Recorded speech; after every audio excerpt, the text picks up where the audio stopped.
देखिए बच्चों, आज जो है हम आपको इसका दूसरा सवाल बता रहे हैं। ठीक है, एक कल बताया था, आज इसका दूसरा पार्ट देख लीजिए। दूसरा पार्ट है 9x + 3y + 12 = 0। ये पहला इक्वेशन है। दूसरा 18x +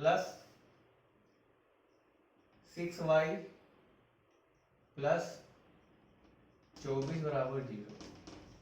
ये दो इक्वेशन है। आपको बताना है कि ये प्रतिच्छेद करते हैं या समांतर हैं या समपाती हैं। ठीक है, हमने आपको बताया था कि जब भी कोई इक्वेशन हमें इस तरह की दी हो और हमें ए बी सी की वैल्यू निकालनी हो तो पहले इक्वेशन से जो निकलेंगे वो a1 b1 c1 होंगे, दूसरे से निकलेंगे a2 b2 और c2। तो हम हमेशा तुलना किससे करते हैं? हम हमेशा तुलना करते हैं ax + by + c। कैसे तुलना करते हैं? ax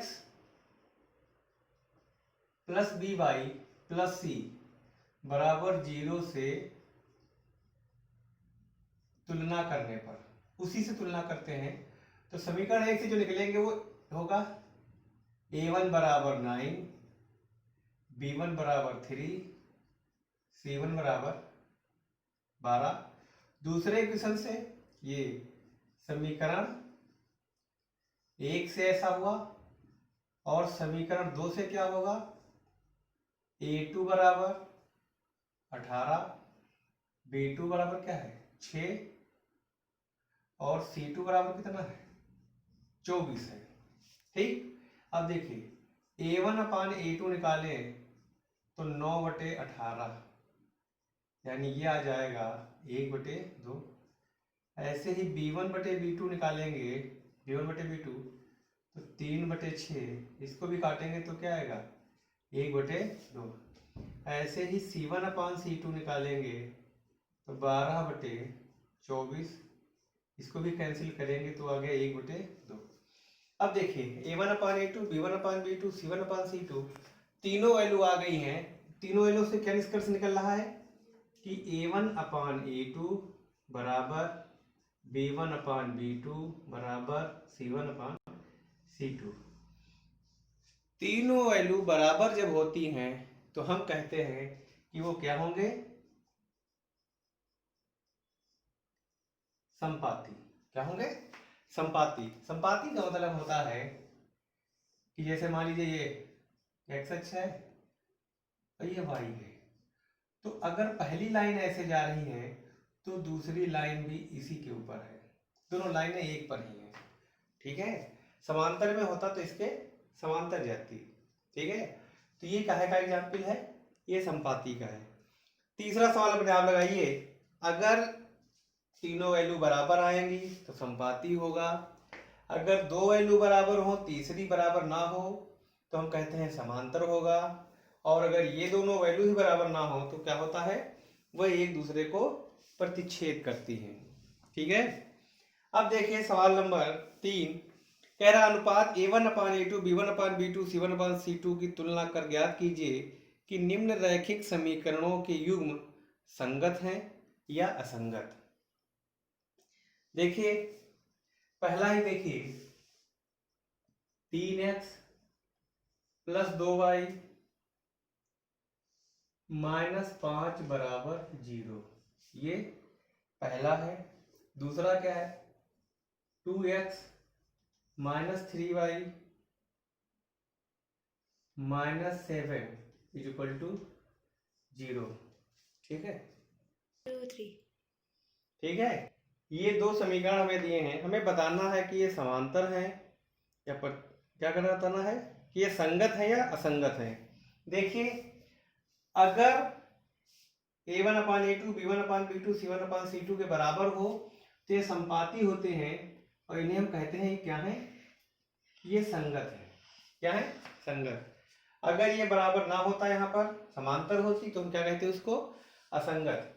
तो इसकी पहले तुलना करेंगे ax + by + c से। तो a1 बराबर क्या आएगा? 3, b1 बराबर क्या आएगा? 2, C1 बराबर आएगा -5, A2 बराबर 2, B2 बराबर -3, C2 बराबर आएगा -7। अब देखिए A1 अपान A2 3/2, B1 अपान B2 क्या आएगा 2/-3, और C1 अपान C2 आएगा -5/-7, ये प्लस हो जाएगा। देखिए इसमें क्या है, A1 अपान A2 और B1 अपान B2 ये बराबर नहीं है, तो ये क्या होता है, ये एक अद्वितीय हल होता है।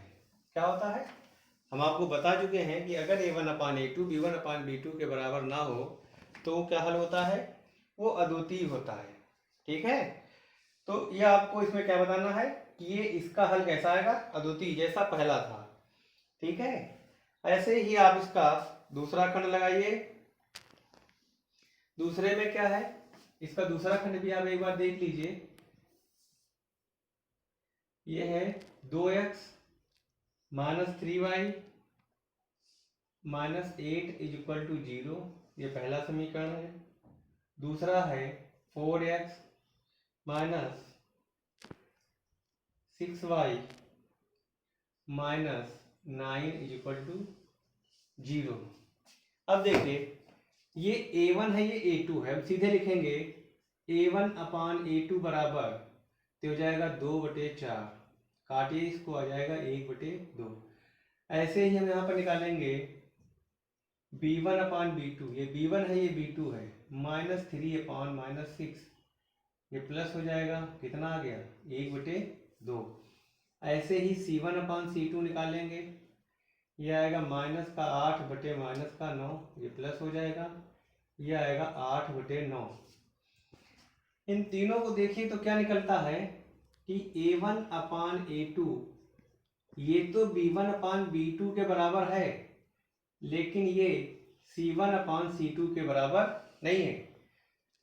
अगर ऐसा हो तो हम क्या कहते हैं, ये क्या होती है रेखाएं, ये समांतर होती हैं। क्या होती हैं, ये समांतर रेखा युग्म के समीकरण है दोनों, और इसको हम क्या कहते हैं, ये असंगत होता है। कैसा होता है, ये असंगत होता है। इसमें क्या होता है बराबर पे संगत, और इसमें ये असंगत होता है। ठीक है, तो ऐसे इन दो समीकरणों को आप सॉल्व कर सकते हैं। इसके बाद देखिए इसके बाकी जो खंड है वो आप अपने आप लगाइए, इसी तरह से बिल्कुल लगेंगे जैसे ये दोनों बताए हैं। अब देखिए इसका सवाल नंबर 4 है, निम्न रैखिक समीकरणों के युग्मों में से कौन से युग्म संगत या असंगत हैं, यदि संगत हैं तो ग्राफी विधि से हल करिए। कैसे हल करना है, ग्राफी विधि से हल करना है। ठीक है, अब देखिए हम आपको इसका एक पहले सवाल देखिए, कह रहा है इनको संगत या असंगत बताइए और फिर ग्राफ के विधि से हल करना है। पहला है x + y = 5, ये है 2x + 2y = 10, ये समीकरण 1 है, ये समीकरण। अब देखिए इसके पहले 1 लिखा है और इसके पहले भी क्या लिखा है 1, तो हम सीधे लिखेंगे A1 अपान A2, ये A1 है, ये A2 है, ये आएगा 1/2। B1 अपान B2 निकालेंगे, ये आएगा 1/2, यहाँ 1 यहाँ 2। ऐसे ही C1 अपान C2 निकालेंगे तो 5/10, इसका मतलब हो गया 1/2। इसका मतलब A1 अपान A2 बराबर B1 अपान B2 बराबर C1 अपान C2। आप जानते हैं जब तीनों रेखा ए बराबर हो जाते हैं तो हम कहते हैं ये क्या है, ये संपाती हैं। क्या है, ये संपाती हैं। संपाती का मतलब होता है ये कैसे है, संगत, मतलब इसमें इसके इनफाइनाइट सॉल्यूशंस होंगे। कितने होंगे, बहुत सारे हल होंगे, क्योंकि दोनों एक ही हैं। हमने आपको बताया था कि ऐसे में एक रेखा ये है और दूसरी भी इसी पे जाती है। ऐसे समीकरण सॉल्व करने के लिए, ठीक है, ग्राफी विधि से इसको हल करना है। कैसे सॉल्व करना है? ग्राफ से। तो आप किसी एक का ग्राफ बनाइए, जैसा ग्राफ इसका बनेगा वैसे इसका बनेगा। बनाइए ग्राफ। हम पहले वाले से बनाते हैं। x प्लस वाई बराबर 5 है, तो y बराबर आ गया 5 माइनस एक्स। अब आप x की वैल्यू रखते जाइए और y की उसी के करेस्पॉन्डिंग 3 वैल्यू आ जाएंगी, यहाँ x यहाँ y।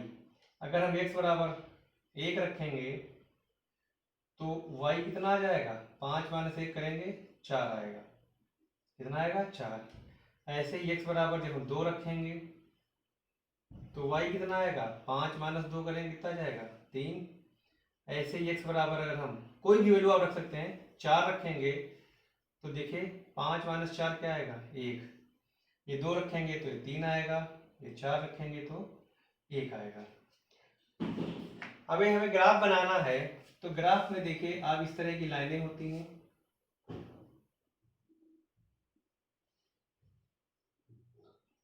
इस तरह की लाइनें होती हैं। इसका मतलब है x पर आप 1 चलिए, ये हम मेन एक्सिस मान रहे हैं x, ये y है तो ये x एक्सिस है, ठीक है। अब देखिए ये 0 0 है, ये क्या है? ये 0 0 है। x पे 1 चलेंगे तो y पे 4, 1 2 3 4। ये पॉइंट कौन सा हो गया? ये हो गया पहला पॉइंट a, ये हो गया 1,4। जब 2 चलेंगे तो y पे 3, 1 2 3, ये दूसरा हो गया b। जब x पे 4 चलेंगे, 1 2 3 4, तो उस पे 1, ये तीसरा पॉइंट हो गया c। अब हम इससे जाने वाली एक लाइन बनाएंगे, तो ये लाइन देखिए ऐसे जाएगी, ठीक है। अब इस लाइन पर जब भी हम कोई x की एक वैल्यू रखेंगे हमें दूसरी मिल जाएगी। x बराबर 1 रखे, इनफाइनाइट सॉल्यूशंस होंगे। कितने होंगे? अनंत हल होंगे। जितने भी वैल्यू आप x की रखते जाइए आपको उसी के अकॉर्डिंग y की वैल्यू मिलती जाएगी, ठीक है। इसमें x के बहुत सारे हल होंगे दोनों, क्योंकि प्रत्येक जगह पर दोनों लाइनें एक दूसरे को कट करती हैं, इसलिए इसके बहुत सारे सॉल्यूशन होंगे। कोई भी लाइन जहां पर एक दूसरे को कट करती है वही उसका सॉल्यूशन होता है, ठीक है। तो इसमें आप इसको ऐसे लगाएंगे। इसका एक पार्ट और आप देख लीजिए, हम आपको बता रहे हैं इसका आखिरी पार्ट, ठीक है। इसका आखिरी पार्ट और देखिए। अब आपको हम बताते हैं सवाल नंबर 5। एक आयताकार बाग जिसकी लंबाई चौड़ाई से 4 मीटर अधिक है और अर्ध परिमाप 36 मीटर है, बाग की विमाएं ज्ञात कीजिए। देखिए मान लीजिए एक बाग है, ये लंबाई है और ये चौड़ाई है, ठीक है। लंबाई चौड़ाई है, माना क्या लिखेंगे? माना बाग की लंबाई बराबर x मीटर तथा बाग की चौड़ाई बराबर y मीटर। तो कह रहा है लंबाई चौड़ाई से 6 मीटर अधिक है। पहली शर्त क्या है कि जो लंबाई है वो चौड़ाई से कितनी ज्यादा है? 4 मीटर ज्यादा है। कितनी ज्यादा है? ये 4 मीटर ज्यादा है, तो इसमें 4 जोड़ दीजिए तो क्या हो जाएगा? बराबर, पक्षांतर करिए तो x माइनस वाई बराबर क्या आ गया? 4। कह रहा है और अर्ध परिमाप। देखिए इसको इसको इसको सबको जोड़ लें तो ये परिमाप होता है। अर्ध परिमाप का मतलब केवल लंबाई प्लस चौड़ाई। तो बाग का अर्ध परिमाप क्या होगा? x plus y. अर्ध परिमाप क्या होगा? x plus y. हमें कितना दिया है? 36। x प्लस वाई बराबर क्या दिया है? 36। तो पहली समीकरण और दूसरी समीकरण को हल करिए। x माइनस वाई बराबर 4, ये पहली। क्या लिखेंगे?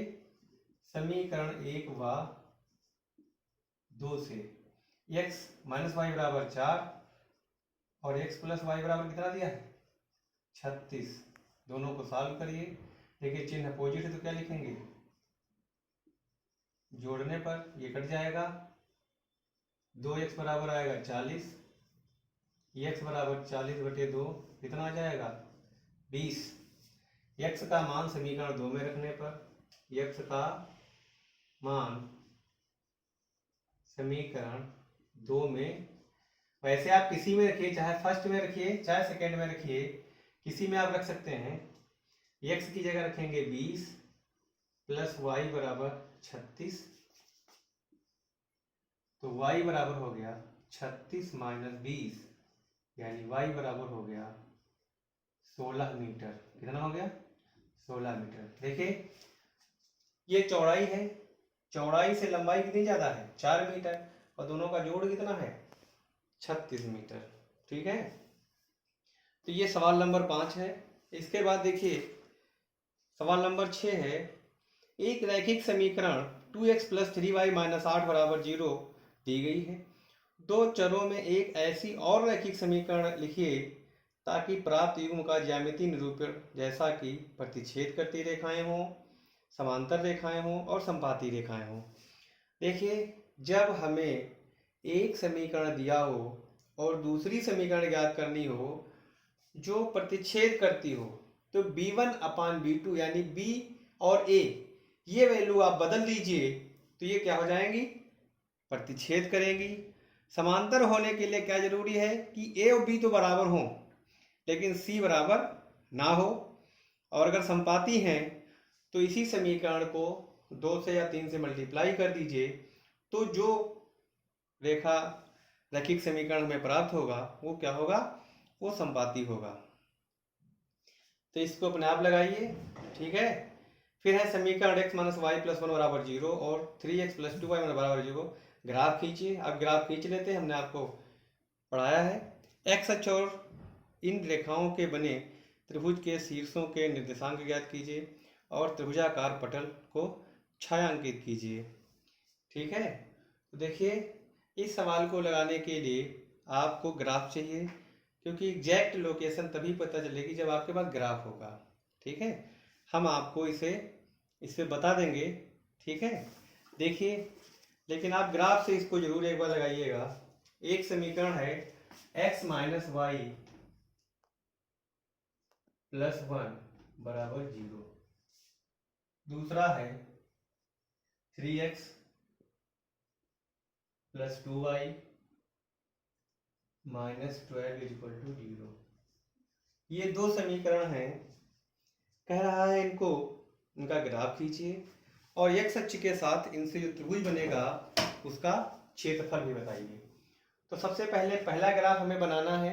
तो पहले ग्राफ के लिए देखिए समीकरण 1 के लिए, किसके लिए, 1 के लिए देखिए x - y + 1 = 0 है। y को उधर ले जाइए तो y बराबर हो गया x + 1। इसको उधर ले जाएंगे तो ये इधर हो गया और ये एक तरफ हो जाएंगे। ठीक है, अब इसके लिए हम क्या निकालेंगे, हम इसके लिए वही 3 पॉइंट निकालेंगे, क्योंकि ग्राफ के लिए हमें कम से कम 3 पॉइंट चाहिए।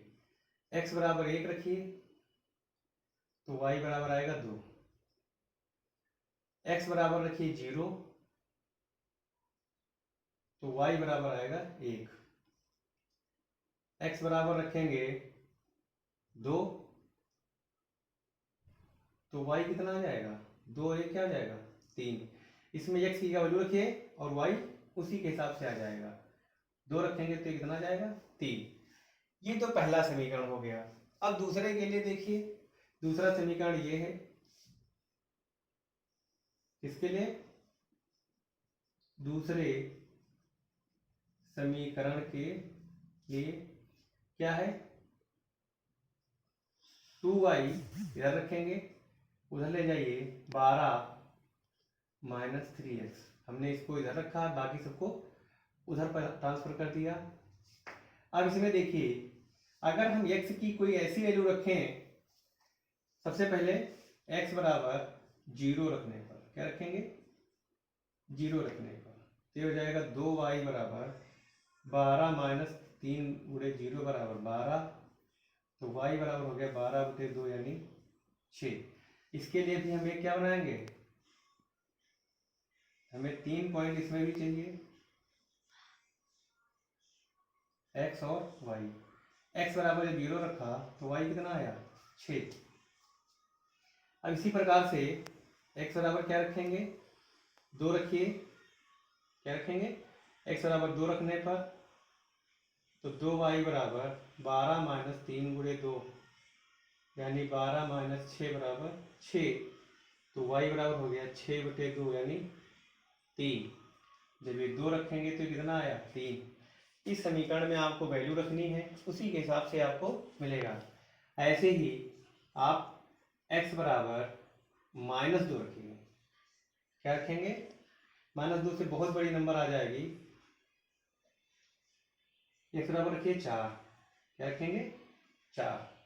x बराबर 4 रखेंगे तो 2y बराबर 12 - 3 × 4 यानी 12 - 12 का मतलब हो गया 0, तो y क्या आ जाएगा, y भी आ जाएगा 0।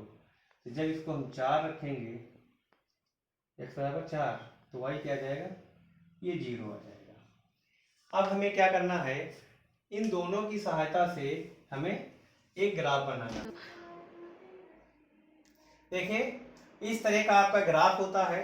इसमें आपको क्या करना है, पहले आप समीकरण 1 को ग्राफ करिए, x बराबर 1 है तो y पर 2 चलिए, ये हो गया। फिर x पर 0, x पे आप कहीं न जाइए, y पर 1, ये हो गया। फिर x बराबर 2 और y पर 3, ये हो गया। देखिए ये 3 एक लाइन में है, तो इनसे जाती हुई आप एक लाइन खींचेंगे। ऐसे ही दूसरे को देखिए, पहले इसको आप चाहें तो इसका आप ग्राफ ऐसे बना सकते हैं, ऐसे, ये ऐसे जाती हुई एक रेखा होगी। ऐसे दूसरे से देखें, x बराबर 0 तो यही हो गया, y बराबर 6, जब x 0 है तो y कितना है 6, 1 2 3 4 5 6, ये हो गया, कितना हो गया, ये 0 और 6 है। फिर x बराबर 2 तो y कितना है 3, ये आ गया 2 और 3। फिर x बराबर जब 4 रखेंगे, 1 2 3 4, तो 0 हो जाता है ये, यानी हमारी जो लाइन है दूसरी वाली वो ऐसे जा रही है, ये। अब कह रहा है कि x अक्ष और इन रेखाओं के बीच जो त्रिभुज बनेगा उसको क्या करना है, रेखांकित भी करना है, निर्देशांक ज्ञात करने हैं। त्रिभुज के शीर्षों के निर्देशांक ज्ञात करिए और त्रिभुजाकार पटल को छायांकित कीजिए। देखिए ये तो हमें पता चल गया, ये यहाँ क्या है, ये इधर आ जाएगा -1 और 0। इसको अगर हम मान ले a, क्या मान ले a, इसको मान ले b, इसको मान ले c, तो a के निर्देशांक क्या हो जाएंगे, आप ग्राफ पे सही से बनाएंगे तो ये -1 और 0 होगा, a के निर्देशांक हो जाएंगे। ऐसे b के निर्देशांक निकालेंगे तो 2, 3 होगा, और ये c है, c के निर्देशांक होंगे, देखिए x तो यहाँ 0 हो जाएगा, x अक्ष पर y क्या हो जाएगा 0 हो जाएगा, तो ये हो जाएगा 4, 0, y 0 हो जाएगा। एक कह रहा है इसको छायांकित करते, इसको ऐसे बना देंगे, ये इसका छायांकित भाग हो गया। ऐसे इसे ये ट्रायंगल बनेगा इन रेखाओं के बीच, ठीक है। तो इस अभ्यास के बाकी सवाल आप ट्राई करिएगा, ठीक है।